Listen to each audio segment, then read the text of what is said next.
bird on a tree. I'm just sitting here. Bapak Ibu, selamat sore. Saya Dian Fitriana, CGP Angkatan 5 Kabupaten Banyumas. Pada kesempatan ini, saya akan menyampaikan hasil analisis dari dilema etika dari 3 video kasus atau permasalahan pengambilan keputusan di sekolah. Yang pertama yaitu video dengan wawancara Kepala SMA Gruderan Purwokerto, yaitu Bapak Robertus Yulianta. Adapun kasus yang disampaikan atau permasalahan yang diangkat yaitu penambahan jam kerja karyawan karena pekerjaan tidak mungkin diselesaikan pada jam kerja. Pekerjaan yang dimaksud adalah memotong rumput di halaman sekolah dengan menggunakan mesin pemotong rumput yang menimbulkan suara bising. Dari permasalahan tersebut, paradigma dilema etika dalam kasus itu adalah rasa keadilan versus rasa kasihan atau justice versus mercy. Dilema etika yang terdapat pada kasus tersebut yaitu rasa keadilan lawan rasa kasihan. Ketika kepala sekolah melihat rumput sekolah sudah tinggi, maka butuh untuk dirapikan atau dipotong. Tetapi jam kerja sekolah sudah sampai sore. Jika meminta karyawan untuk membersihkan rumput, maka tidak bisa dilakukan di jam kerja, karena pada saat jam kerja KPM sedang berlangsung. Maka kepala sekolah memutuskan untuk dilakukan di luar jam kerja. Tetapi untuk melakukan di luar jam kerja, tentu saja mereka akan pulang sampai sore atau bahkan malam. Sehingga ini menjadi dilema tersendiri bagi kepala sekolah untuk mengambil keputusan. Pada akhirnya diputuskan untuk menambah jam kerja karyawan bagian kebersihan untuk melakukan pekerjaannya. Tentu saja ada konsekuensi-konsekuensi yang diberikan karena mereka bekerja di luar jam kerja. Landasan pemikiran kepala sekolah adalah rasa peduli terhadap karyawan atau care-based thinking. Rasa peduli ini dilakukan oleh kepala sekolah dengan memberikan uang lembur dan juga konsumsi bagi karyawan kebersihan. Meskipun sesungguhnya memotong rumput merupakan tugas pokok dari pekerjaan mereka.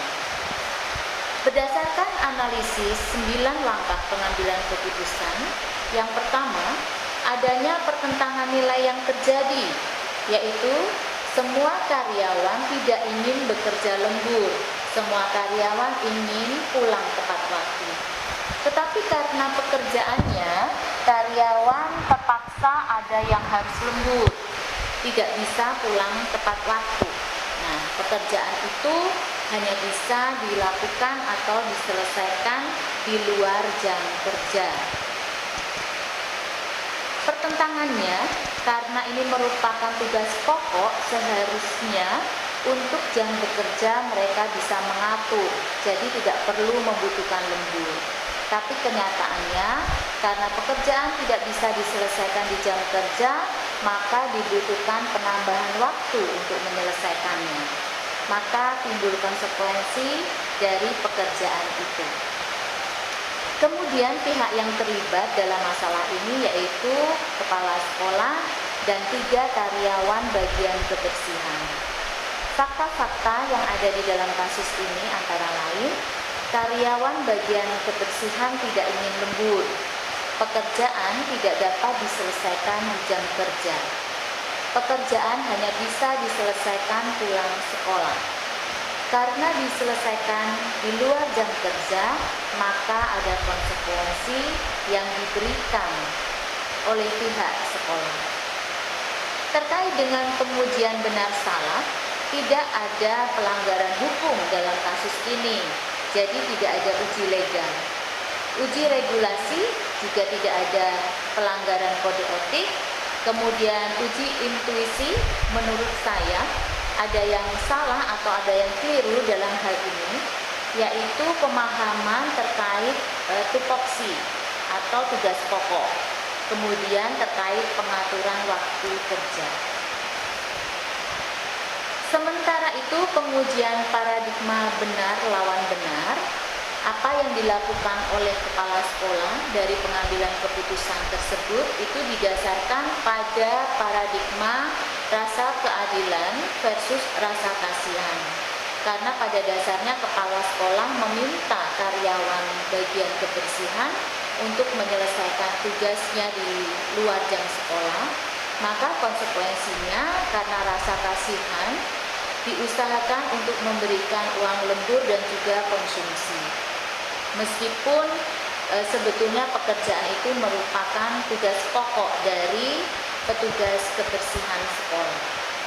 Kemudian terhadap prinsip resolusi, kepala sekolah mendasarkan pemikirannya pada berpikir dengan rasa peduli atau care-based thinking, yaitu peduli kepada karyawan petugas kebersihan yang telah bekerja di luar jam kerja.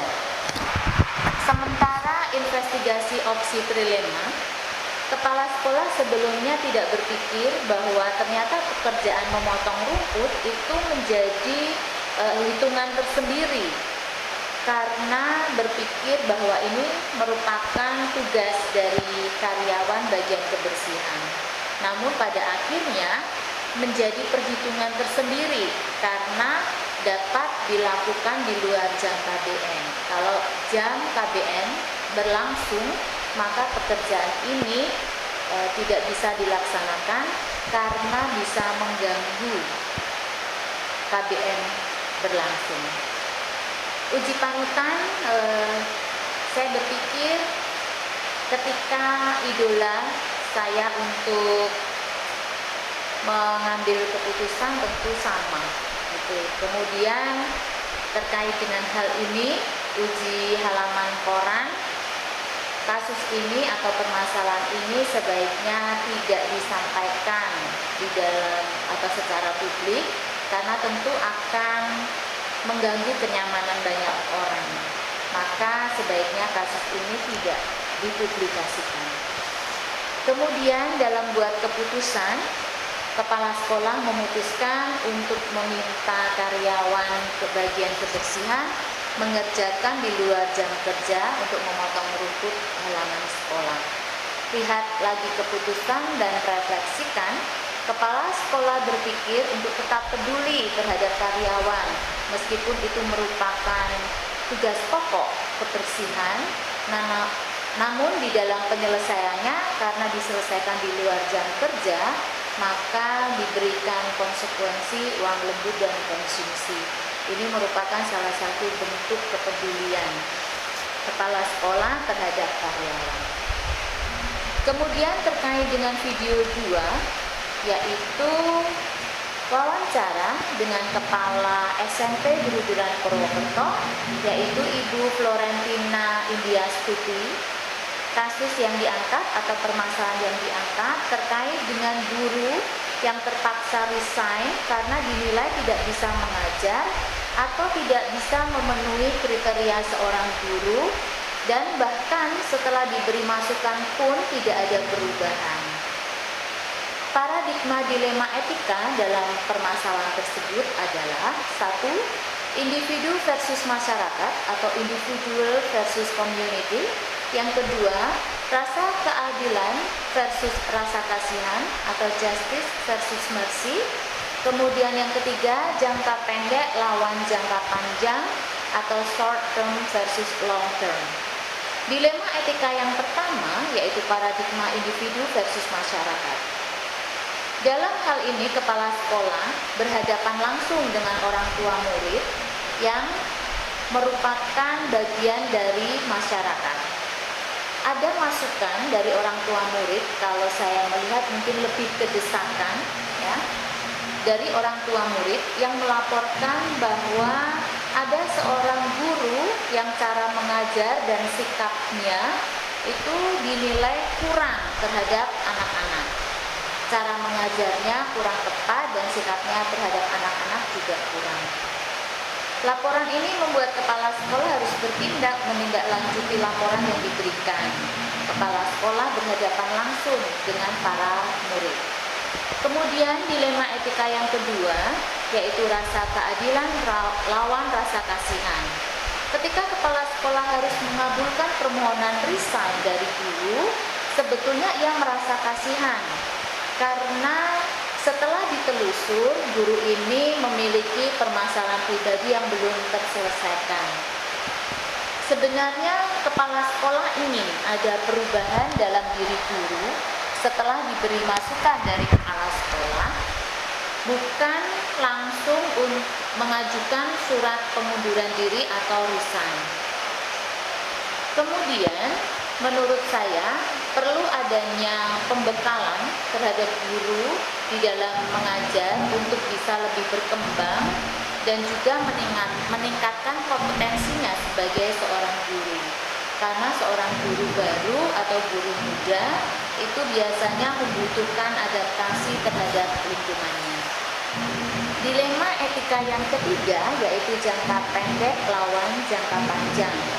Jika mempertahankan guru ini dalam jangka pendek mungkin bisa, tetapi melihat karakter guru yang tidak mau berubah ketika diberi masukan, maka tidak akan baik untuk jangka panjang, karena tentu ini akan menuai konflik.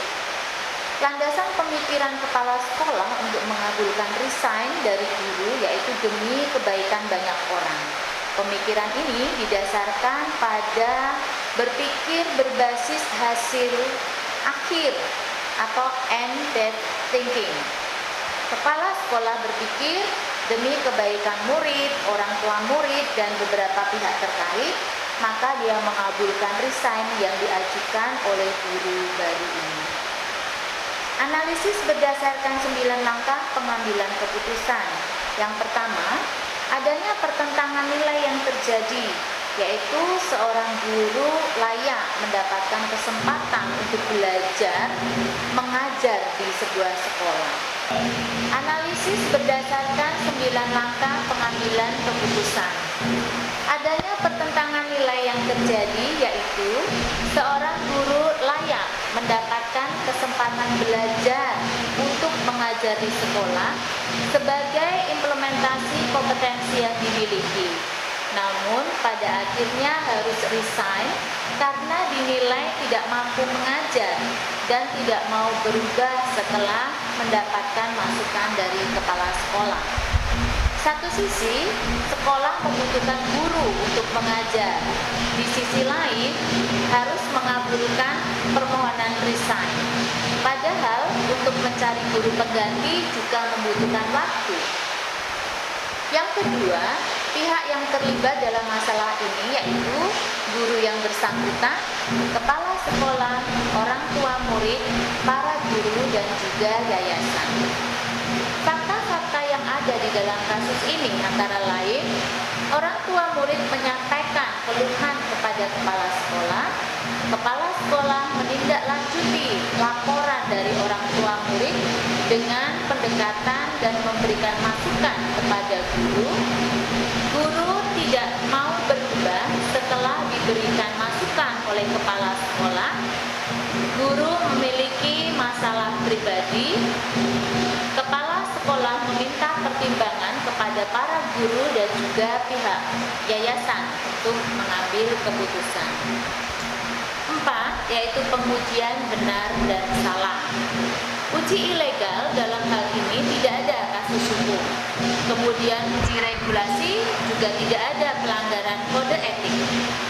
Uji intuisi menurut saya dalam hal ini ada yang salah atau keliru, yaitu guru memiliki masalah pribadi sehingga berpengaruh pada masalah mengajar dan juga sikapnya terhadap para murid.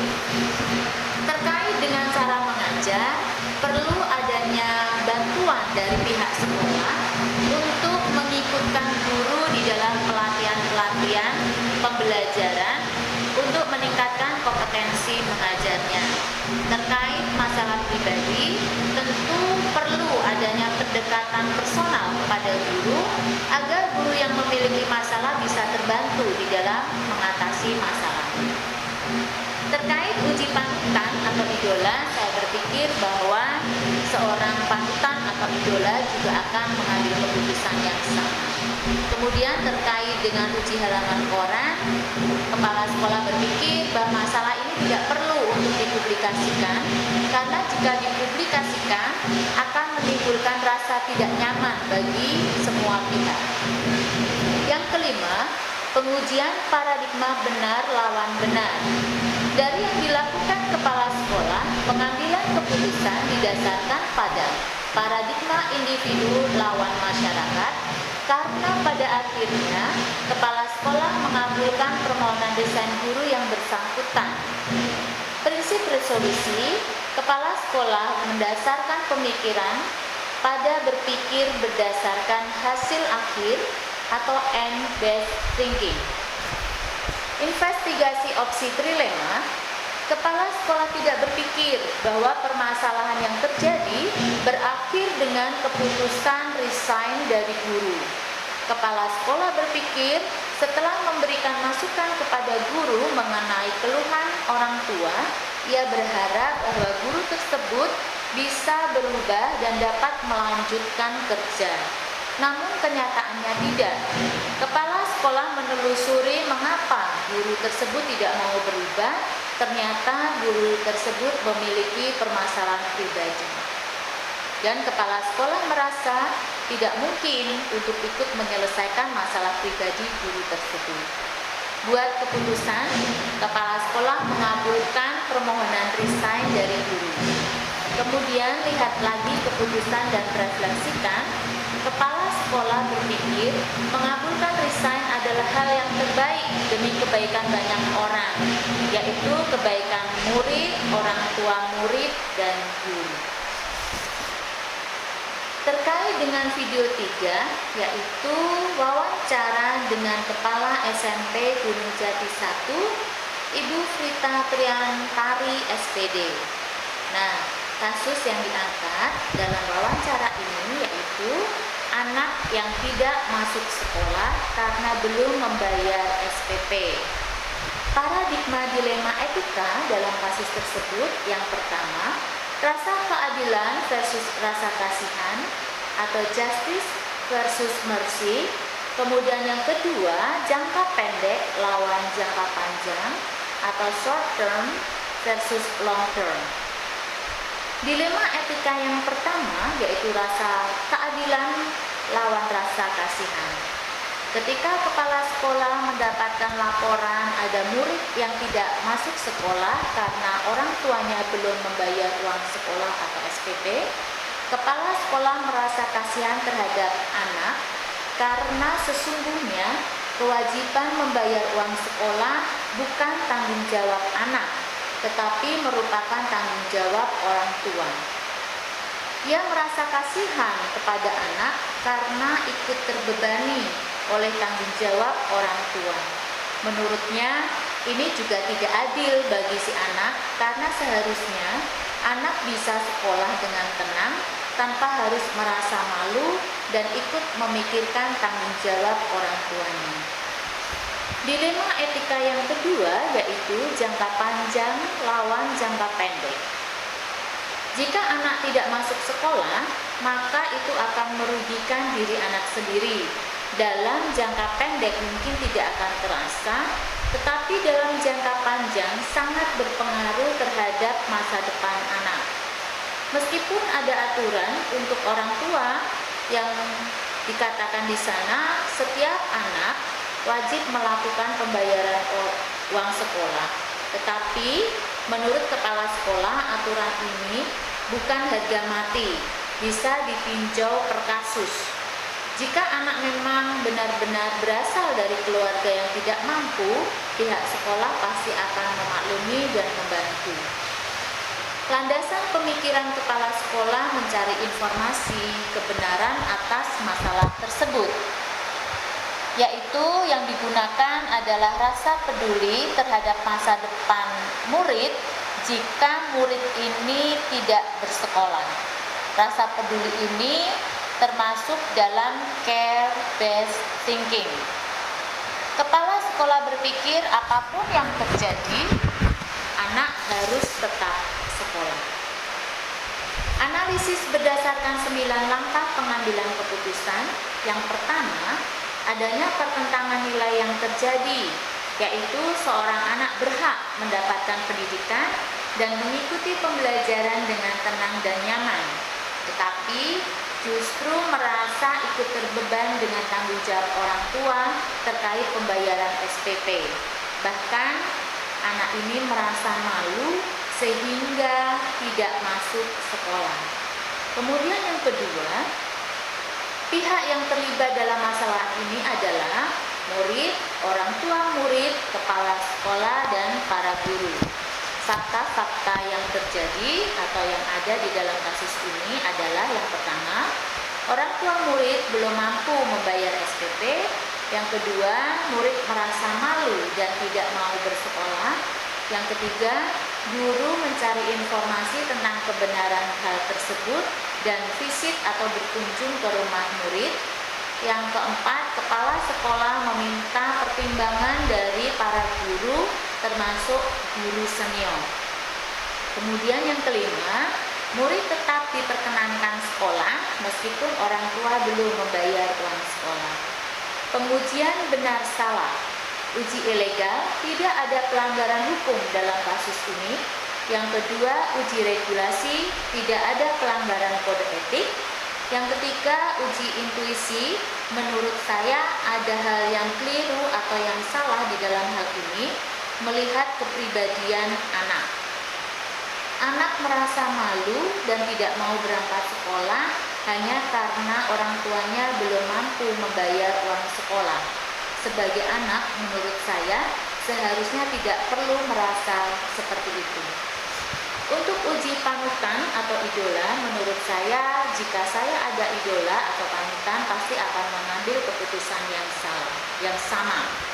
Kemudian terkait dengan uji halaman koran, menurut saya permasalahan ini tidak perlu dipublikasikan karena seperti yang disampaikan oleh kepala sekolah bahwa akan menimbulkan ketidaknyamanan bagi semua orang. Kemudian pengujian paradigma benar lawan benar.